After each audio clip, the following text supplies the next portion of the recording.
fluid that is moving through the ampullae, and you could call it saccule, that's the endolymph, and is also connected to the cochlear duct.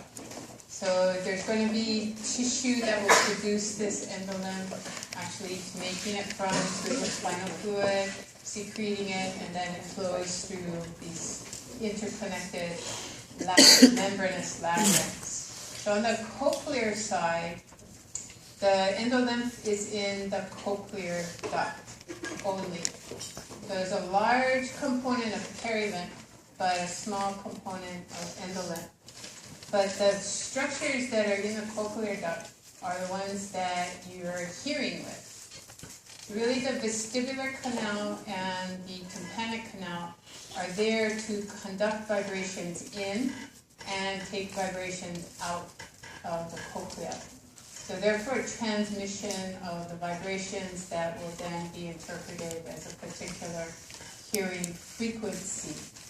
So when the bone conducts sound into the cochlear duct, or when the stapes presses on the vestibule and starts the vibrations occurring in the perilymph, both can transmit sound to the sensory receptors in the cochlear duct.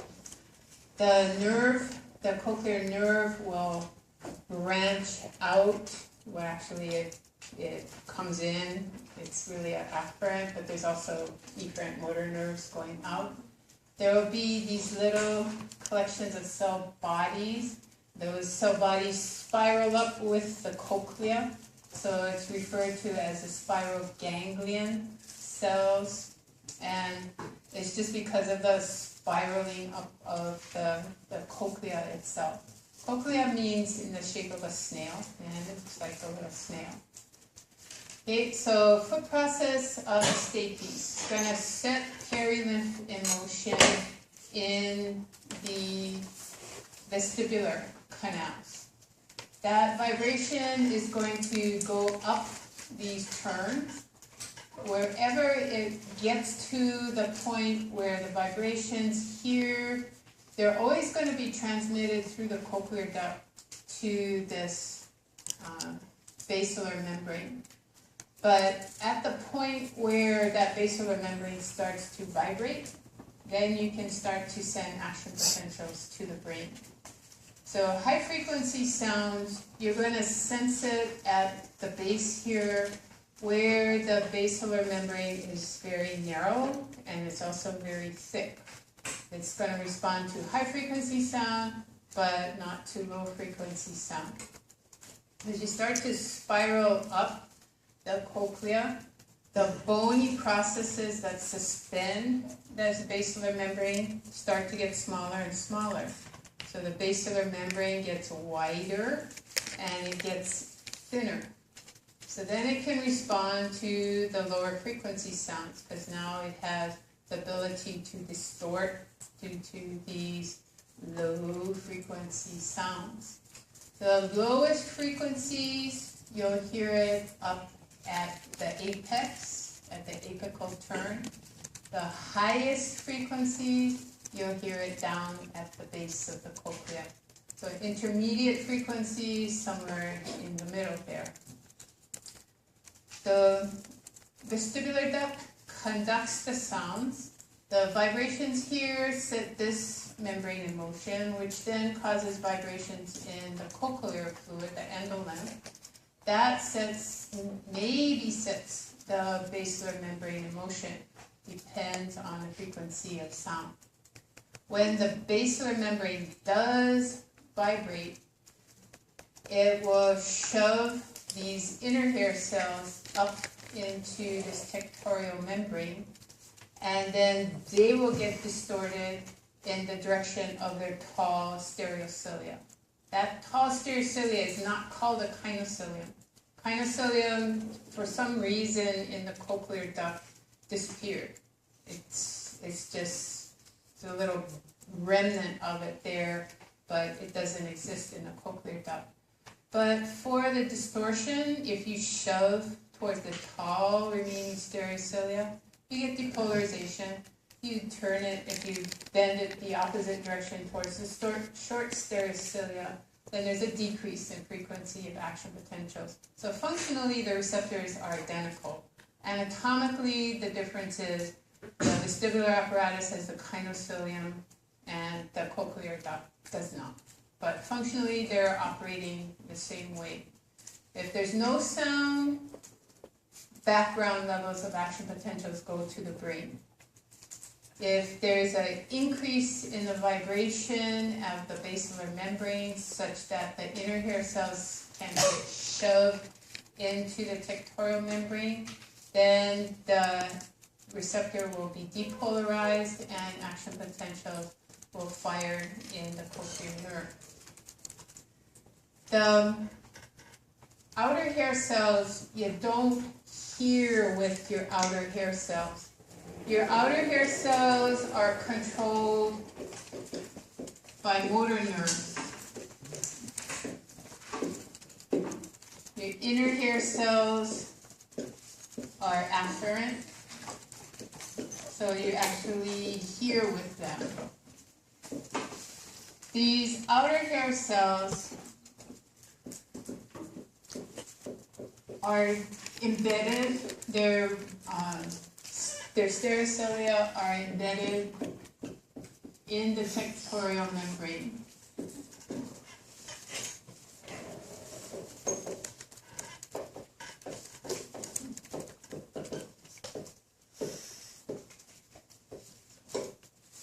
When you stimulate the motor neurons that are attached down here, those hair cells shorten.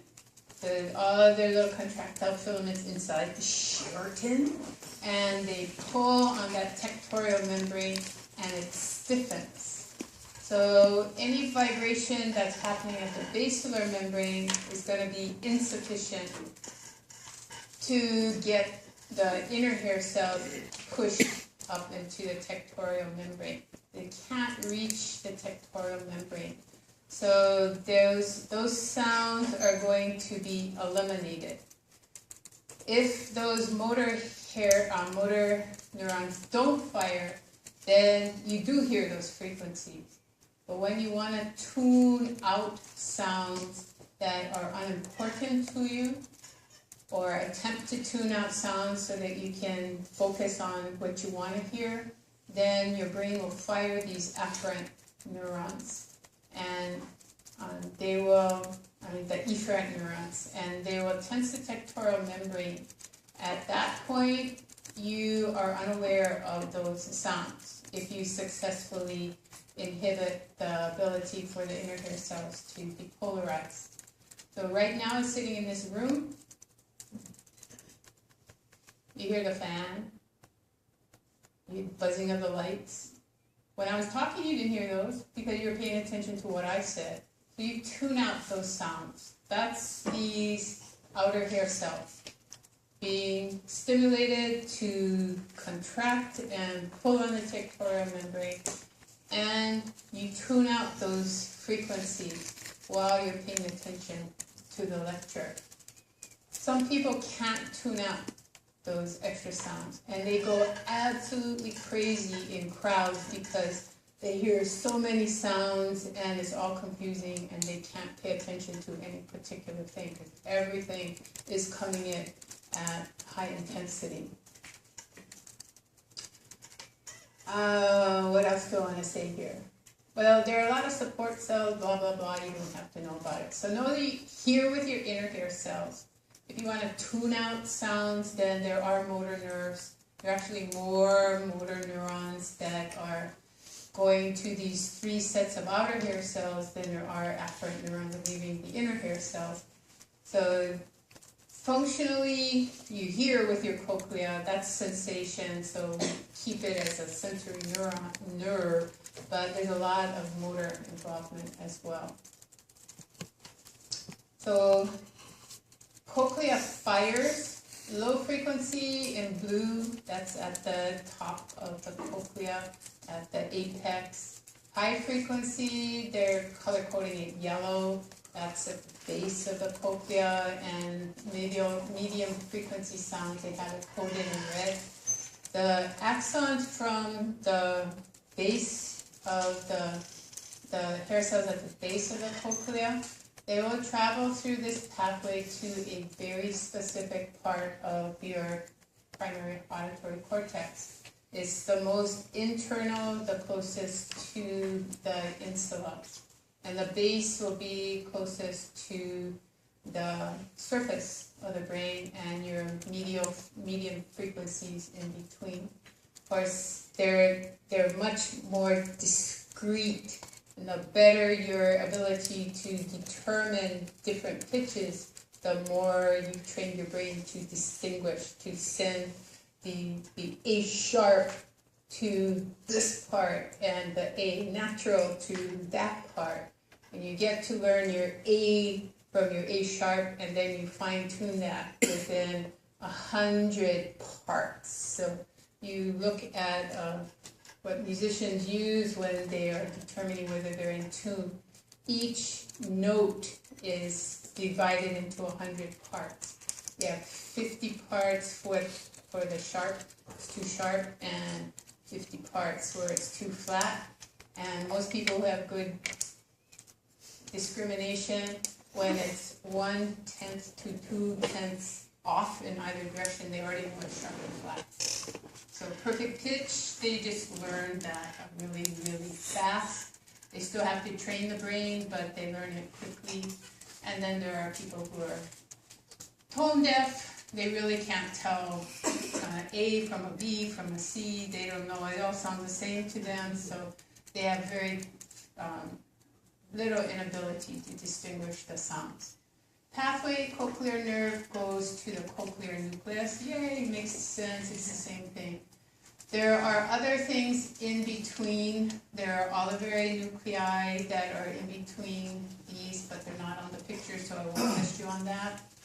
The cochlear, the input from your right cochlear duct goes to the right cochlear nucleus, but it's going to cross over to the contralateral side by the time it gets to your inferior colliculus. From the inferior colliculus, it's going to the medial geniculate body of the thalamus, and from the thalamus, it's going out to the particular part of your sensory cortex. So you have what's called tonotopic mapping. The frequency of sound is mapped out in the cochlea.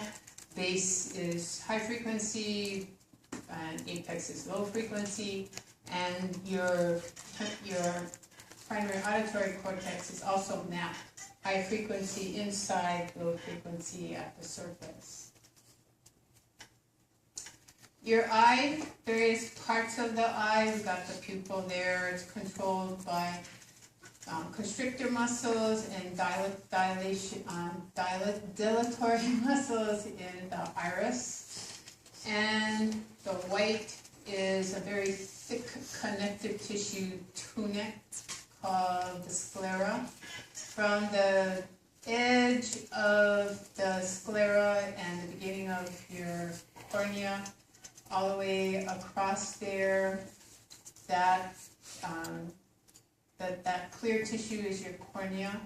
Right behind the cornea is going to be fluid. The white actually continues all the way around to the back of the eye. So all the way around you have this scleral tunic that gives you very rigid support for your eyeball. Behind the cornea you have fluid. It's in what's called the anterior chamber. If you go through the pupil, then you're in the posterior chamber. The fluid is produced in cells in this area here called the ciliary body, and the fluid then comes into the posterior chamber. It diffuses through your pupil into your anterior chamber, and then it's not shown, it's reabsorbed right there in this canal of Schlemm, or it also is called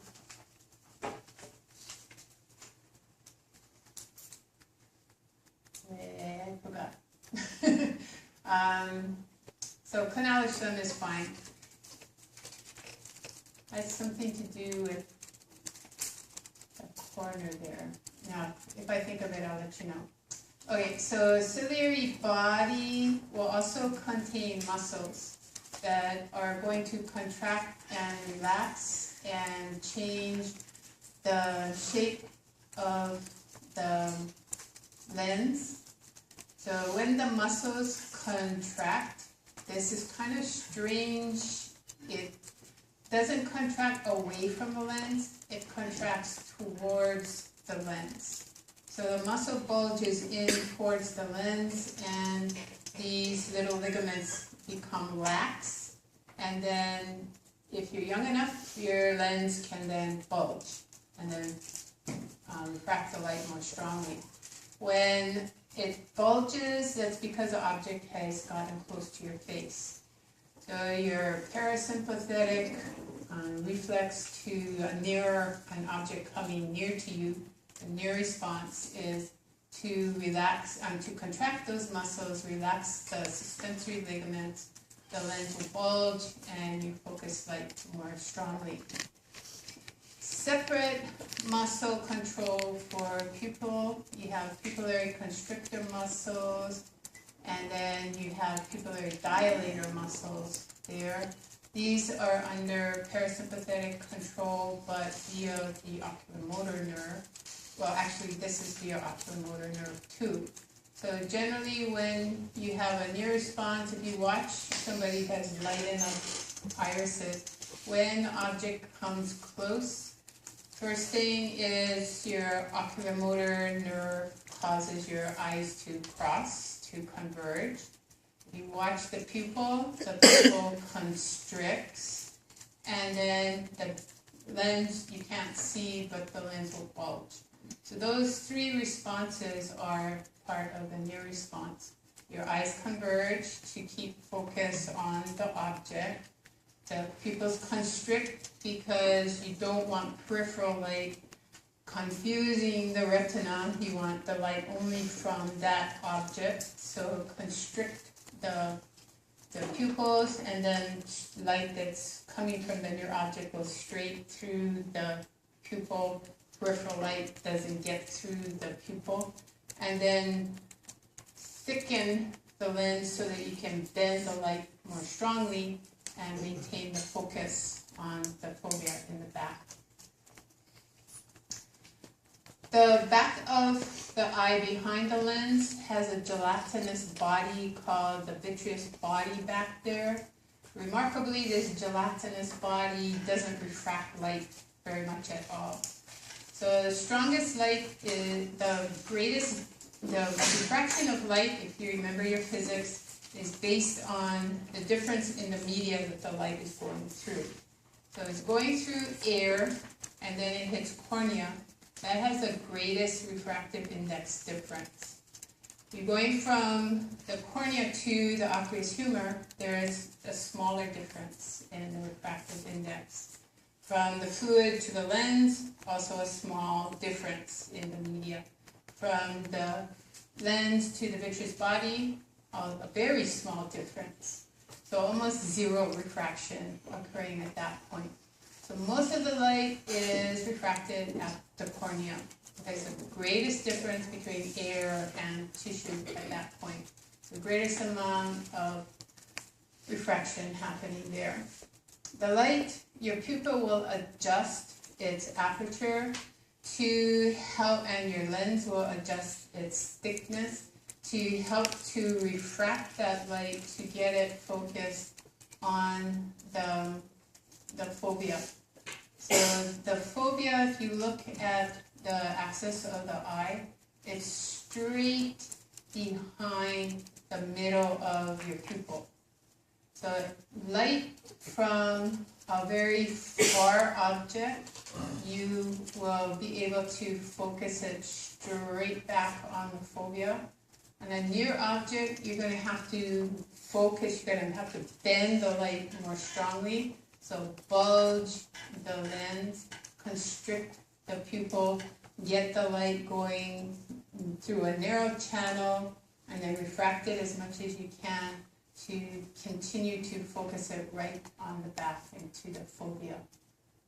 The whiter the pupil is, the more peripheral light comes in and hits areas around the fovea, the blurrier your object is going to be.